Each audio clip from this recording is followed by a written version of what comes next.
Hello दोस्तों, आप सभी का स्वागत है आपके अपने YouTube चैनल अकाउंट ट्यूटोरियल में। हम लोग आज देखने वाले हैं नंबर सिस्टम में गुणनखंड या अभाज्य गुणनखंडों की संख्या को निकालना सीखेंगे। तो चलिए देखते हैं पहला क्वेश्चन से। पहला क्वेश्चन क्या है कि 120 में सभी गुणनखंडों की संख्या ज्ञात करें।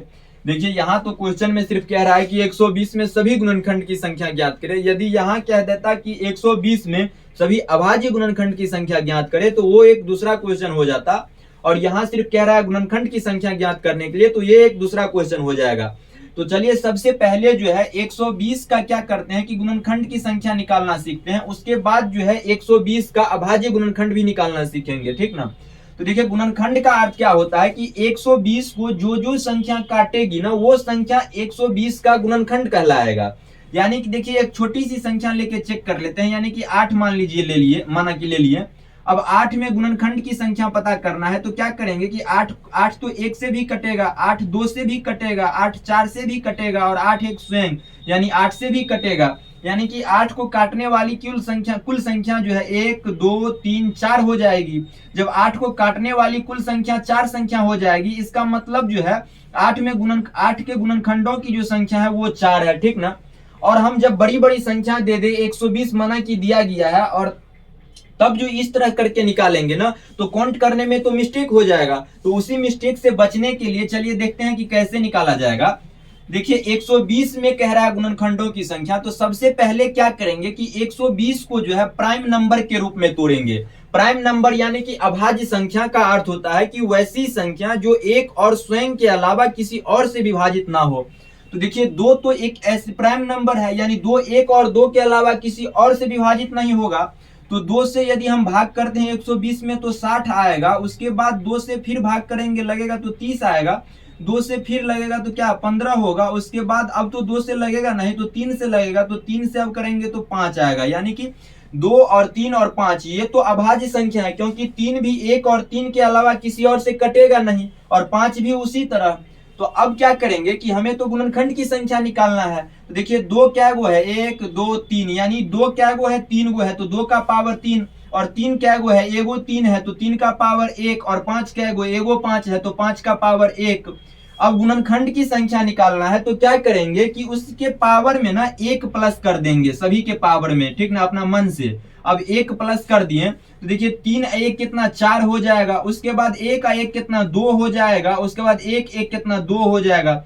यानी बेस से कोई मतलब नहीं है, ठीक ना, सिर्फ पावर में एक एक्स्ट्रा करके गुना कर देंगे। अब जो वैल्यू आएगा ना वही उसका गुणनखंड की संख्या कहलाएगा। देखिए 4 दूनी 8 दूनी 16, यानी 120 में कुल गुणनखंडों की जो संख्या है ना वो 16 संख्या है, ठीक ना। तो चलिए देखते हैं अगला क्वेश्चन।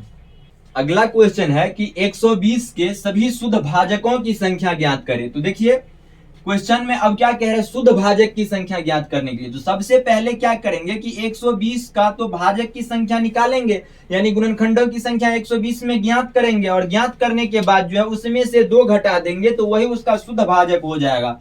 और ऐसा क्यों होता है तो चलिए देखेंगे आगे। सबसे पहले देखिए 2 से भाग लगेगा, प्राइम नंबर के रूप में तोड़ेंगे, तो 2 से भाग लगाएंगे तो क्या 60 हो जाएगा। उसके बाद फिर 2 से लगाएंगे तो 30 होगा। 2 से लगाएंगे तो 15 हो जाएगा। अब 15 तो 2 से कटेगा नहीं, 3 से कटेगा, तो 3 पंचे 15 हो जाएगा।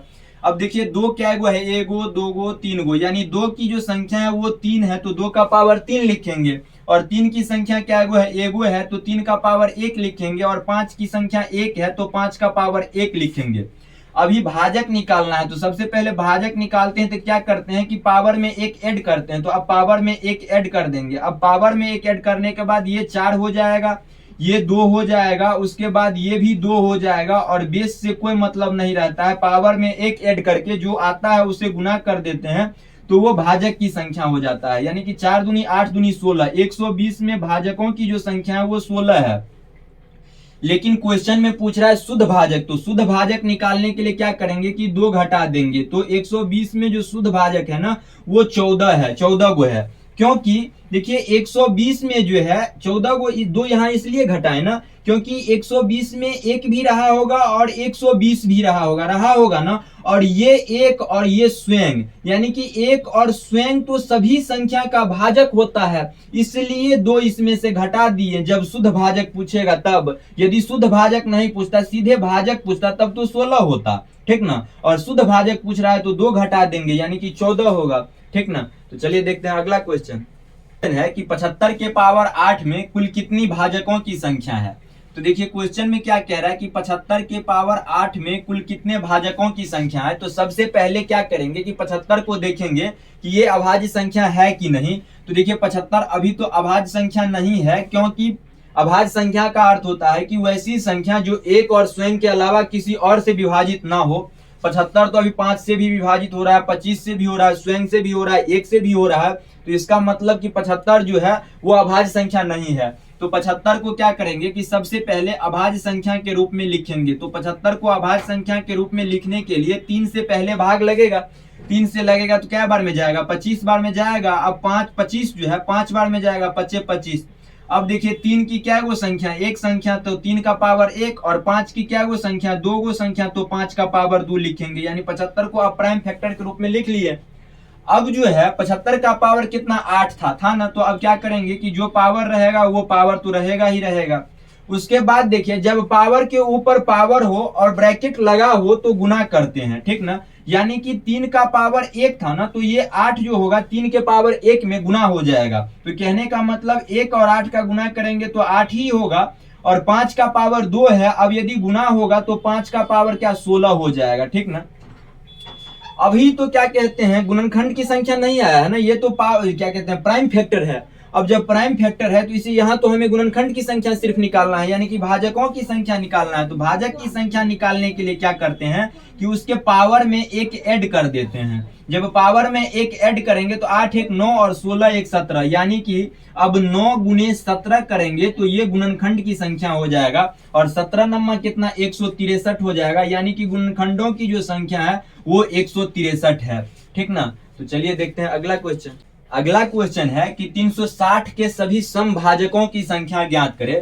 तो देखिए क्वेश्चन में क्या कह रहा है, इस बार 360 के सभी समभाजकों की संख्या ज्ञात करने के लिए, तो चलिए समभाजक कैसे ज्ञात करेंगे कि सबसे पहले तो इसे प्राइम फैक्टर यानी कि अभाज्य गुणनखंड के रूप में लिखेंगे, क्योंकि अभी तो ये अभाज्य संख्या है नहीं। तो जब अभाज्य गुणनखंड के रूप में लिखेंगे तो 180 बार में जाएगा, उसके बाद 2 से भाग करेंगे तो 90 बार में जाएगा, फिर यदि 2 से भाग करते हैं तो क्या बार में, 45 बार में जाएगा। इसी तरह यदि हम फिर क्या कहते हैं 3 से भाग करेंगे तो 15 बार में जाएगा, उसके बाद जो है 3 से भाग करेंगे तो 3 पंचे 15 होगा ना। अब देखिए 2 की क्या गो संख्या, 1 2 3, यानी 2 की जो है 3 गो संख्या है, और 3 की क्या गो संख्या, 2 गो संख्या है, तो 3 का पावर 2, और 5 की एगो संख्या है तो 5 का पावर 1 लिखेंगे। अब क्या करते थे कि गुणनखंड की संख्या निकालने के लिए, यानी कि भाजकों की संख्या निकालने के लिए सभी के पावर में एक ऐड करते थे। लेकिन इस बार क्वेश्चन में पूछ रहा है समभाजक की संख्या। जब समभाजक की संख्या पूछे तो 2 का जो भी पावर रहेगा ना, उसे 2 का सीधे पावर ले लेंगे, उसमें कुछ भी ऐड नहीं करेंगे, यानी एक ऐड नहीं करेंगे, और बाकी का जो पावर है उसमें एक ऐड करेंगे, ठीक ना। यानी समभाजक पूछे तो 2 का जो पावर रहेगा उसी को सिर्फ लेंगे, उसमें एक ऐड नहीं करेंगे, और बाकी के पावरों में एक को ऐड करके लेंगे। तो 2 1 3 और 1 1 2, यानी कि क्या हो जाएगा 3 गुने 2। अब 3 तिया 9 और 9 दूनी 18, यानी कि समभाजकों की जो संख्या है वो 18 गो है, ठीक ना। अब चलिए देखते हैं विषम भाजक पूछेगा तब कैसे निकालेंगे। देखिए 360 के सभी विषम भाजकों की संख्या पूछ रहा है, तो 360 के यदि सभी विषम भाजकों की संख्या पूछ रहा है तो सबसे पहले तो इसे प्राइम फैक्टर के रूप में तोड़ेंगे। तो 360 में 2 से भाग लगेगा तो 180, उसके बाद 90 बार में जाएगा, और उसके बाद क्या बार में जाएगा, 45 बार में जाएगा। उसके बाद जो है 3 से यदि भाग लगाते हैं तो 15, उसके बाद 5 से भाग लगाएंगे तो 5 तिया 15 हो जाएगा ना। अब देखिए 2 की संख्या क्या है, वो 3 गो है। जब 2 की संख्या 3 गो है और 3 की संख्या 2 गो है तो 3 का पावर 2 लिखेंगे, और 5 की संख्या 1 गो है तो 5 का पावर 1 लिखेंगे। लेकिन याद रखिएगा कि इस बार विषम भाजक पूछ रहा है। जब विषम भाजक पूछे ना तो 2 का पावर कुछ भी रहे उसे लेंगे ही नहीं, ठीक ना, विषम भाजक पूछेगा तो, और बाकी के पावर में 1 ऐड कर देंगे और तब लेंगे। तो 2 और 1 कितना 3 हो जाएगा, और 1 1 कितना 2 हो जाएगा, यानी 3 गुने 2, यानी कि विषम भाजक जो हो जाएगा 360 में वो 6 गो हो जाएगा, ठीक ना। यहां यदि सम भाजक पूछता तब क्या करते कि 2 का पावर लेते, लेकिन 2 के पावर में 1 को ऐड नहीं करते, और यदि यहाँ विषम भाजक पूछ रहा है तो 2 का पावर लेंगे ही नहीं, ठीक ना।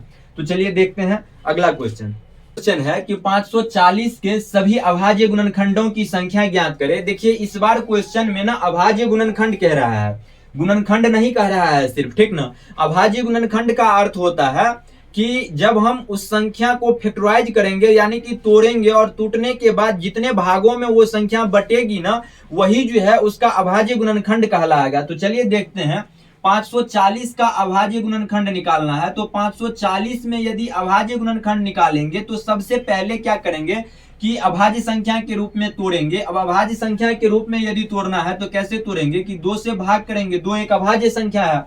अब जो है 2 से भाग लगेगा, 2 दूनी 4 और 1 बचा, तो 2 सत्ते 14 और 0 का 0, यानी कि 270। अब 2 से फिर भाग लगेगा तो 2 एक 2 और 2 तिया 6, उसके बाद 1 बचा शेष, तो 2 पंचे 10, यानी कि 135 हो जाएगा। अब 135 में तो 2 से भाग लगेगा नहीं, क्योंकि ये विषम संख्या है। अब यदि विषम संख्या है तो 3 से भाग लगेगा, 3 से भाग तो 3 चौके 12 और 1 बचा जाएगा उधर, तो 3 पंचे 15। अब देखिए 45 में फिर क्या करेंगे, 3 से भाग लगेगा, 15 बार में जाएगा। अब 15 जो है 3 से भाग लगाएंगे तो क्या बार में, 5 बार में जाएगा। अभाज्य संख्या के रूप में तो तोड़ लिए।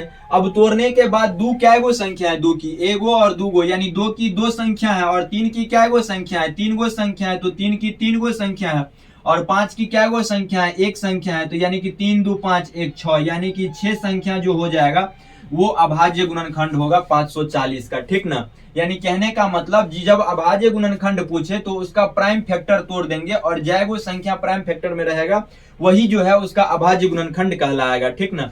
चलिए देखते हैं अगला क्वेश्चन, एक और क्वेश्चन इसी पे देख लेते हैं। अगला क्वेश्चन है, आप लोग को स्क्रीन पे दिख रहा होगा। अगला क्वेश्चन है कि 2 के पावर 10 गुने 6 के पावर 7 गुने 3 के पावर 8 गुने 5 के पावर जो है 17 में अभाज्य गुणनखंडों की संख्या पूछ रहा है। तो देखिए सबसे पहले क्या करेंगे कि सभी संख्या को चेक करेंगे कि वो अभाज्य संख्या है कि नहीं। तो देखिए 2 तो अभाज्य संख्या नहीं है, 2 तो अभाज्य संख्या है और 6 अभाज्य संख्या नहीं है। तो 6 को क्या करेंगे, 2 के 2 गुना 3 लिख सकते हैं। अब तो ये अभाज्य संख्या हो गया। अब इसका पावर कितना 7 था तो 7 लिखेंगे, और 3 तो अभाज्य संख्या है, 5 भी अभाज्य संख्या है। अब क्या करते थे, अभाज्य गुणनखंड निकालने के लिए सभी के पावर को ऐड करते थे, और जो होता था वही अभाज्य गुणनखंड कहलाता था। तो यहाँ तो 10 ऐड करेंगे। अब यदि 10 यहाँ और 7, देखिए ब्रैकेट के अंदर 2 संख्या है तो दोनों संख्या का पावर हो जाएगा, तो 3 का पावर 7, यानी 2 का पावर यहां से 7 आएगा और 3 का पावर यहां से 7 आएगा। उसके बाद जो है 6 का इसका तो हो गया, 2 और 3 का पावर लिए। उसके बाद देखिए 3 का पावर एक फिर 8 है, तो ये पावर 8 आएगा। उसके बाद 5 के पावर 17 है, तो 5 के पावर 17 लेंगे, यानी 17 लेंगे, सिर्फ पावर लेते हैं और सभी को ऐड करेंगे।